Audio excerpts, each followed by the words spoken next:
I offered to host my in-laws after their house flooded. I cleaned, cooked, gave up my bedroom. A week in, my mother-in-law told me, "You're lazy, and this house is filthy." Then she threw out my grandmother's china. When I asked why, she smiled and said, "You'll never be real family." I didn't argue. I just called a locksmith and watched them bang on the door in the rain. My name's Rachel. I live in Hendersonville, North Carolina. I've been married to my husband Caleb for 5 years. We don't have kids, but we've been trying. Until all this happened, things were pretty steady between us. We both work full-time. I'm a medical assistant. Caleb works in a tire warehouse. It's not glamorous, but we pay our bills and live in a decent 3-bedroom house just outside town. Caleb's parents, Richard and Barbara, live about 40 minutes away in a house near Lake Lure. We never had a close relationship. They always kept their distance from me. Barbara especially. The kind of woman who asks, "Oh, you work there?" like it's a disease. I always smiled through it. I figured, hey, she's my husband's mom. I can be polite. Then one night, we got a call that changed everything. Barbara was yelling into the phone, water running in the background. The basement's flooded. It's coming in through the foundation. We're losing everything. Caleb put her on speaker, and I could hear Richard in the background yelling about the breaker panel. I didn't think. I just reacted. "Tell them to come here," I said. Right now. We have space. It felt like the right thing to do. They're family, right? They showed up the next morning with 2 soaked suitcases and their elderly golden retriever. Max, Caleb, and I had cleaned the house late into the night.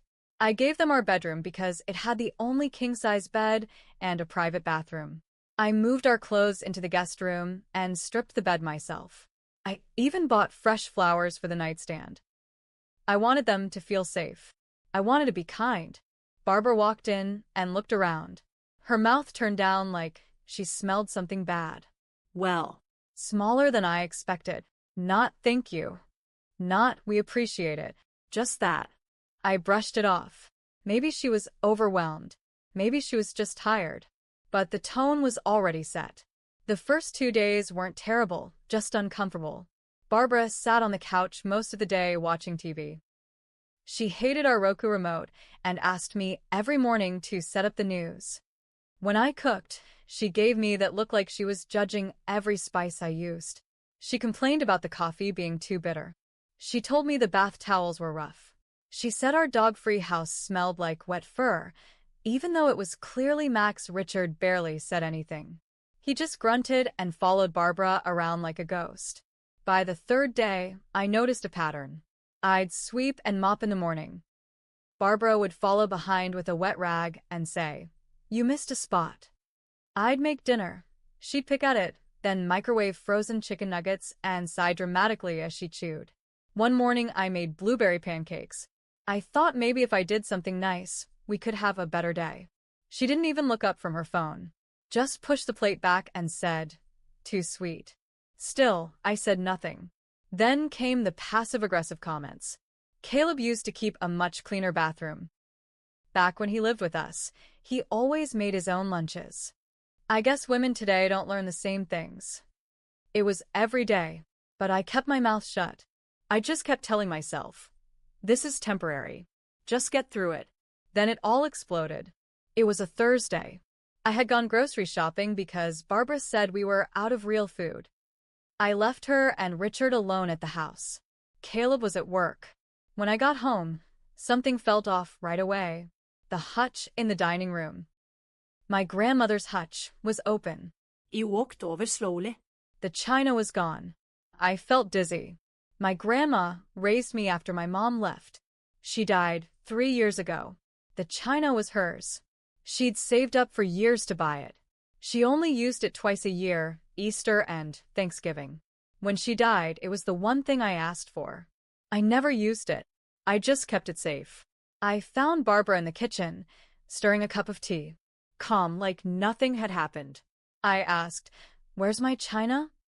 She didn't even look up. "Oh, that?" I tossed it. It was old and cracked. I froze. "You what?" "I threw it out," she said again. Don't worry, it wasn't worth anything. Probably lead in the paint anyway. My voice was shaking. That was my grandmother's. It was the only thing I had from her. Barbara finally looked at me. She smiled. Maybe if you acted like family, I'd have treated you like family, but you'll never really be one of us. I didn't scream. I didn't cry. I just walked into the guest room and locked the door. That night, I didn't sleep. I stared at the ceiling until the sun came up. Caleb came home late. I didn't tell him. I couldn't yet. I needed to get my head straight first. The next morning, I waited until Barbara and Richard took Max for a walk. I called a locksmith, told him I needed every lock changed fast. Front door, back door, garagedeur kipat. By noon, it was done. They came back around 1. It had started to rain again. I watched from the front window as Barbara tried the door, then tried again. I saw Richard step up behind her. Then the knocking started. Then the pounding. Rachel. Barbara screamed. What the hell is this? I opened the window just a crack. You need to find another place. You're not staying here anymore. You're out of your mind. Open this door. No, I said. You threw away something that mattered more than anything. And you've done nothing but insult me. I don't owe you anything. She banged her fist against the glass. You ungrateful bitch. I closed the window. 2 hours later, Caleb came home. I sat him down and told him everything. Every comment. Every insult. What she did with the china. He sat there in silence for a long time. Then he got up, grabbed his keys, and left. He stayed with them that night. I didn't know if he was coming back. Next morning, he showed up alone. He said, "We need to talk." We've been talking ever since. But things aren't the same. I don't know if they ever will be. After Caleb came back that morning, we sat in silence for a long time. He looked tired. Not just physically, he looked drained, like something inside him had cracked. I need to know something, I finally said. Did you know what she did? About the china? He shook his head. No. She told me you overreacted and threw her out for no reason. Said you were being unstable. I almost laughed. Of course she did. He rubbed his face with both hands. Rachel. I didn't know. But I can't lie to you. She's been like this for years. Controlling. Always pushing people's buttons. I kept thinking she'd ease up on you. I kept thinking if I stayed out of the way, you two would work it out. That hit me hard. You stayed out of the way while she tore me down. In my own house. He didn't argue. He didn't defend her. He just nodded. I need to make something clear, I said. If she ever comes back here, if she even sets foot on this porch, I'm leaving. I won't let that happen again, he said quietly. We tried to move on, but the house felt heavy. Even with them gone, their presence stuck to the walls like smoke. Caleb started coming home later and later. Some nights, he'd go straight to bed without saying much. I knew he was stuck between me and his mother, but I didn't have any more patience left. Then, a week later, I got a letter in the mail. No return address. Handwritten. Inside was a single sheet of paper. No writing. Just this. You've always been poison. I hope Caleb realizes before it's too late. Families can forgive blood, but you'll never be one of us. It wasn't signed, but I didn't need a signature. Barbara. I showed it to Caleb when he got home. He looked at it for a long time. Then he folded it in half, walked outside, and lit it on fire in the grill. But that wasn't the end. 3 days after that, I was pulling into the driveway after work and saw a car I didn't recognize parked across the street. A red Ford Fusion. It sat there, engine running, windows tinted. I parked slowly. As soon as I turned off the ignition, the car sped off. Next day, same thing. I knew it was her. Watching. Waiting. Maybe trying to catch Caleb alone. Maybe hoping to see me lose it. When I told Caleb, he said, "I'll talk to her." But I said no. I was done playing nice. This wasn't about politeness anymore. So, I started keeping a notebook by the door, writing down the time, color, plate number when I could. I installed cameras front door, back porch, driveway. I made sure she knew I saw her. Then, the twist I didn't expect. One night, I was going through the camera footage from that afternoon. I caught her again, in that same red Ford. She wasn't alone. She was in the passenger seat. Richard was driving. And in the back seat? Caleb. I froze. I must have watched the footage 10 times. There was no mistaking it. That was Caleb sitting in the back seat of his parents' car, just a block from our house. He hadn't said a word to me about seeing them. Nothing. I stared at the screen, feeling sick. I thought we were trying to rebuild trust. I thought we were working through it. He'd been sneaking around behind my back. He came home 2 hours later. I didn't say anything right away. I couldn't. I needed to hear it from him. At dinner, I asked, "Did you see your parents today?" He looked up slowly. No. Why? I stared at him. "You're lying." He put his fork down. "Rachel." I saw the camera footage, Caleb. You were in the car. With them. His face went pale. "Why would you lie to me?" He sighed. "Because I knew how you'd react. And I didn't want another fight." "So, you just went behind my back?" "It wasn't like that. They asked to talk. I didn't go to their house. We met in a parking lot. I didn't want to tell you because I knew you'd lose it. Damn right I'd lose it," I said, standing. "After what she did to me. To this house? And you're riding around with her like nothing happened." "She's still my mother," he said quietly. "And I'm your wife." He didn't say anything. I grabbed the keys and walked out. Drove around for an hour before pulling into an old gas station parking lot and just sitting there. I felt humiliated. Betrayed all over again. When I came home, Caleb was asleep on the couch. Or pretending to be. I couldn't sleep that night. I kept thinking about how Barbara got exactly what she wanted. She divided us. She ruined something, and now she was dragging him back into her web.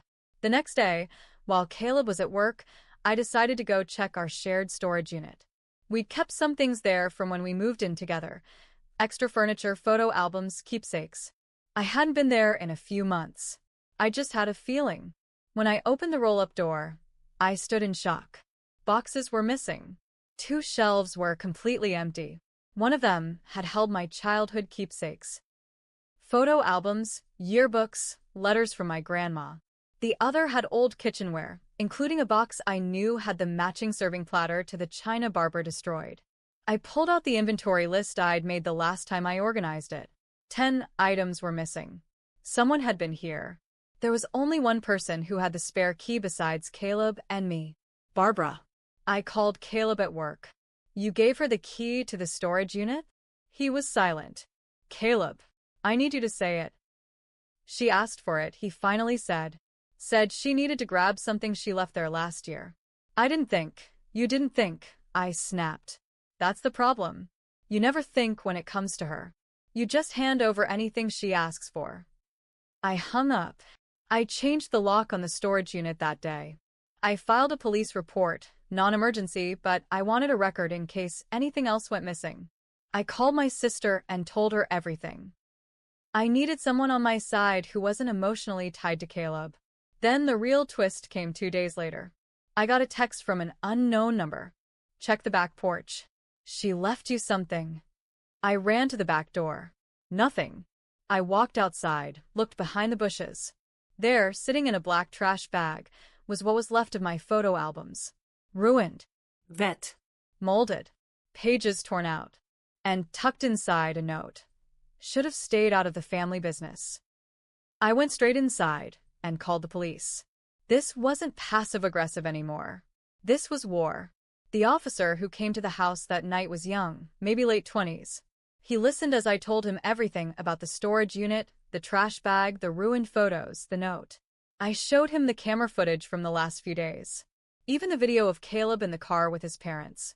When I showed him the soggy, torn albums, he looked angry. "We can't prove who did it without direct footage," he said, "but this is harassment. And I'm filing this as a report. If anything else happens, call me directly." He handed me his card and left. I sat in the kitchen, staring at the note again. Should have stayed out of the family business. What did that even mean? Was this about Caleb? About me? About the fact that I refused to take her abuse quietly? I didn't cry. I didn't scream. I did something else. I made a copy of every bit of evidence I had, screenshots, video, texts, that letter Barbara sent in the mail. I printed them, stapled them together, wrote a short summary. Then I put it in an envelope and dropped it off at Caleb's job during lunch break. I didn't say a word. I didn't include a note. I just left it with the receptionist. That night, he didn't come home. The next morning, he texted me. I'm staying at their place.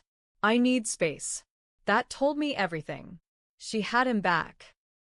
It wasn't just about me now. It was about control. Barbara didn't just want me out of the picture.